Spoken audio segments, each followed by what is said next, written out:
Halo, balik lagi sama gue Edo. Kali ini gue gak bawain Gordi jalan-jalan karena Gordi kedatangan tamu spesial dan pembahasannya bakal seru banget.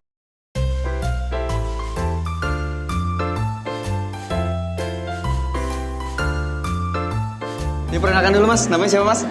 Hai semuanya, nama saya Rian Wibawa. Saya adalah juara Indonesia Brewers Cup di tahun 2016. Kali ini pembahasannya bakalan seru banget deh. Oke, pertanyaan pertama nih Yan. Oke. Kita bakal bahas tentang pour over. Sebenarnya pour over itu apa sih? Dan yang membedakan pour over dengan metode seduh lainnya itu apa sih? Oke, so yes, bener banget. Hari ini kita akan bahas mengenai pour over. Dan pour over itu merupakan salah satu metode penyeduhan. Oke. So, metode penyeduhan yang mungkin sekarang lagi trendy banget di kalangan barista dan juga beberapa customers yang datang ke coffee shop. Jadi metode ini sebenarnya simple, di mana kita punya satu alat yang kita siapkan kopinya, lalu metode tersebut hanya kita menuangkan air ke si kopi, lalu air itu hanya melewati kopi dan jadilah satu cangkir kopi. Mungkin perbedaan paling signifikannya kalau kita compare dengan biasanya kita seduh dengan coffee press, itu adalah hasil akhir dari penyeduhannya.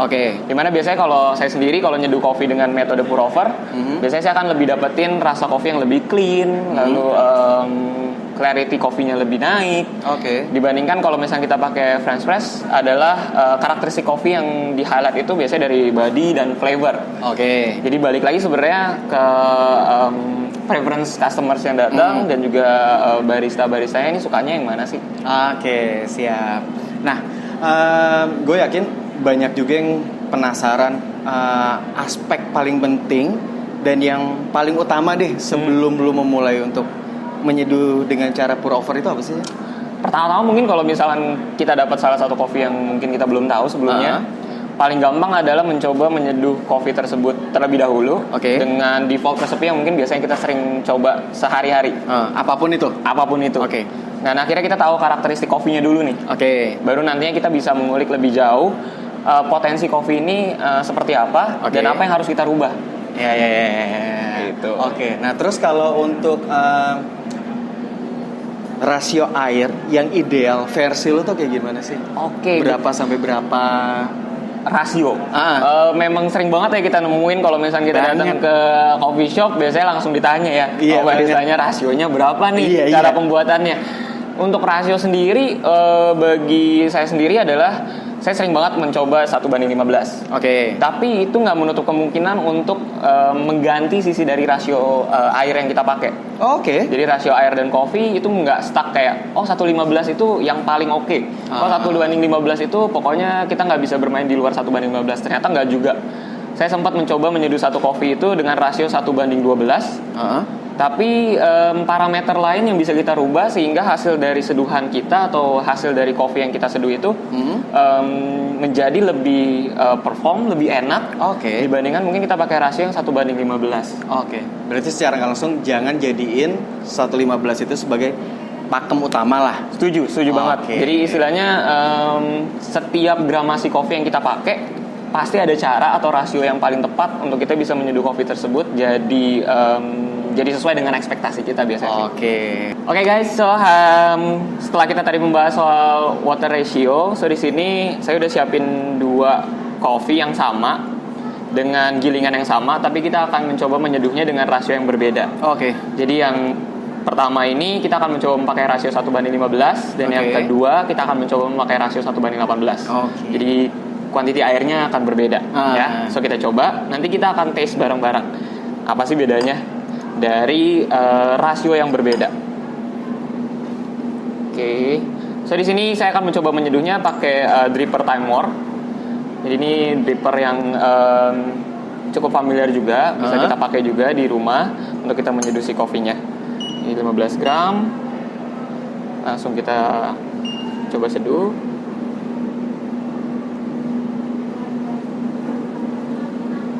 Bloomingan pertama biasanya saya suka memakai 30 gram. Untuk berapa detik? Saya hold 30 detik. Nanti baru dipur lagi di 31. Yes, betul banget. Nah, biasanya proses blooming ini cukup signifikan untuk kita mengekstrak flavor dari si kopinya. Tapi depends juga buat yang menyeduh. bisa menuangkannya 30 gram, boleh lebih dari 30 gram, itu bebas kok. Nah setelah 30 detik saya akan tuang sebanyak 70 gram ke si kopinya. Lalu kita hold lagi. Ini sebagai second pour atau second extraction setelah blooming. Oke, bisa saya tahan sampai sekitar 1 menit. Oke. 1 menit baru kita tuang lagi. Sebanyak? Penuangan yang berikutnya ini saya akan tuang sebanyak 125 gram. Jadi sampai 225.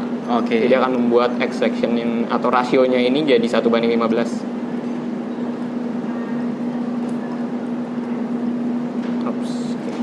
Nah ini kita tambahin lagi. Nah kita akan bedain.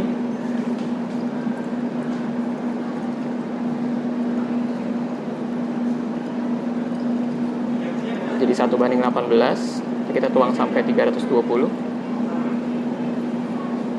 Ini akan lebih banyak. Gue penasaran rasanya sih. Oke. So dari kedua hasil brewingan ini kita akan coba tes jadinya ya. Beda rasanya di mana sih? Soalnya tadi kita membahas mengenai water ratio. Dan itu sangat sering dibahas banget sama barista atau mungkin sama customers yang datang ke coffee shop. Bahkan home brewer ya? Home brewer, betul banget. Nah, udah selesai nih proses penyeduhannya. Kita cobain aja dulu yuk. Oke. So di sini yang 1:15. Jadi kalau dilihat dari liquidnya sendiri berbeda banget nih. Dua ini lebih banyak. Karena air yang kita pakai lebih banyak. Oke, so boleh dicobain. Sok, silakan. Terima kasih. Yes.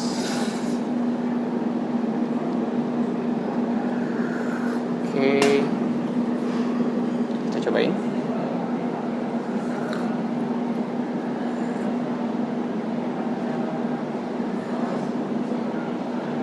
Oke, ini kopinya memiliki karakteristik yang acidity-nya bright banget sih.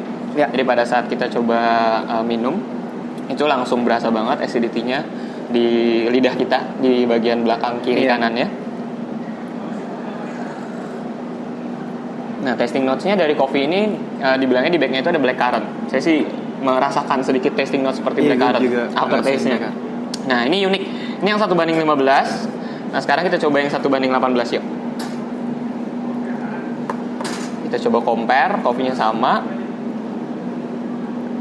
tapi hanya water ratio-nya aja yang berbeda. Nah, untuk brewing resepnya juga tadi sama kok. Jadi cuma 3 kali penuangan kan ya. Dan bedanya penuangan terakhir itu airnya jadi lebih banyak. Dan grind size-nya lo bilang juga sama kan? Sama. Ya.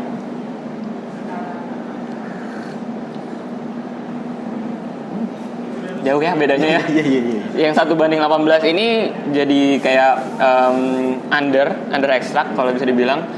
Bukannya under extract tapi kayak lebih terlalu banyak rasio airnya daripada kopinya. Jadi jatuhnya lo kayak watery lebih, ya. Iya, kayak soft, bener banget. Jadi beda banget experience yang gelas pertama sama gelas yang kedua. Gelas yang pertama itu kita dapetin acidity yang bright banget, kita dapetin flavor notes yang langsung kita dapat ketika kita seruput kopinya. Tapi kalau yang kedua ini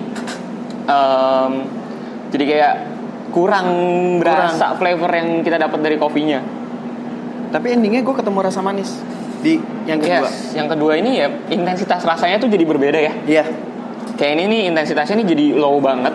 Acidnya kurang banget. Acidnya kurang banget. Kita dapetin rasa notes doang di akhirnya dibandingkan yang 1:15. Iya. Mungkin kira-kira Edo lebih suka yang pertama apa yang kedua? Karena gue nggak terlalu suka yang asam, gue milih yang ini. Lebih milih yang 1:18 ya, maksudnya lebih soft, lebih enak. Terus untuk manisnya tuh kayak unik aja sih kan, kayak tiba-tiba muncul di akhir gitu ya. Maksudnya pada saat temperaturnya turun juga berubah rasanya. Enak banget sih. Mungkin lebih bisa diterima untuk orang-orang yang mungkin baru pertama kali minum kopi dan mungkin yang nggak suka asam terlalu tinggi. Acidity yang terlalu tinggi bisa untuk menggunakan rasio yang lebih banyak airnya dibandingkan kopinya. Iya. So it's unique ya. Tadi kita bahas doang teorinya, tapi sekarang kita coba. Dan ini pertama kali gue nyobain. Pertama kali sih. Yes.